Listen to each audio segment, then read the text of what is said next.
راه شده تا ما را از تازه‌های بخش فناوری اطلاعات و ارتباطات باخبر کنه.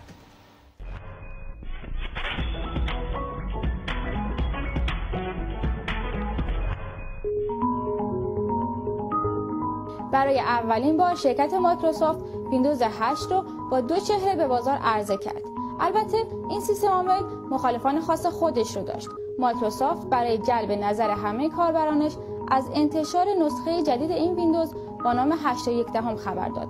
ویندوزی که هنوز نیومده سر و صدای زیادی به پا کرده. این نسخه از ویندوز چیزی فراتر از یک به‌روزرسانی ساده هستش. پشتیبانی از فایل‌های چند رسانی متفاوت باعث شده که شما بتونید تصاویر و فیلم‌های مورد نظر خودتون رو با هر فرمتی مشاهده کنید.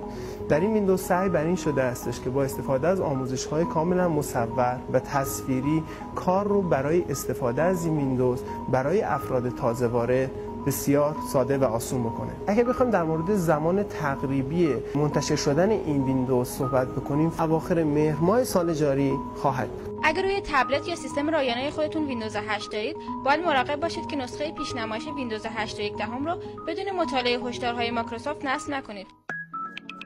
اگر از تلفن همراهی استفاده میکنید که کارت حافظه خارجی یا اصطلاحاً مموری کارت داره و اخیراً سرعت تلفن همراه شما کاهش پیدا کرده، میتونه مشکل از کارت حافظه شما باشه. برای حل این مشکل باید هر از چندگاهی کارت حافظه خودتون رو سر و سامان بدید یا اصطلاحاً دیفرگمنت کنید. برای این کار زمانی که کارت حافظه خودتون رو به رایانه متصل میکنید، در قسمت پراپرتیز و در تب تولز با انتخاب دکمه دیفرگمنت پنجره‌ای به شما نمایش داده خواهد شد که با انتخاب دکمه دیفرگمنت کار سر و سامان دادن به اطلاعات داخل کارت حافظه شما آغاز میشه.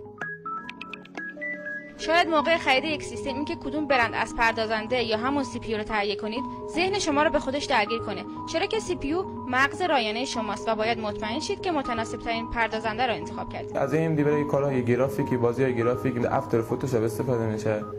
اما از اینتل برای کارهای محاسباتی، مهندسی و حسابداری استفاده میشه. از مدل‌های اینتل میتونم کور 2، کورای 5، کورای 7، سلرون نامبر. اگه میخواید از سیستم خودتون استفاده های خونگی کنید و به دنبال پردازنده ارزان تری هستید، AMD میتونه انتخاب خوبی باشه.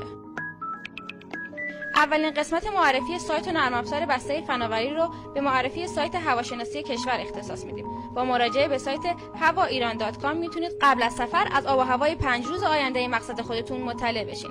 همچنین تصاویر ماهواره‌ای جوی هم از دیگر امکانات سایت هواشناسی کشوره.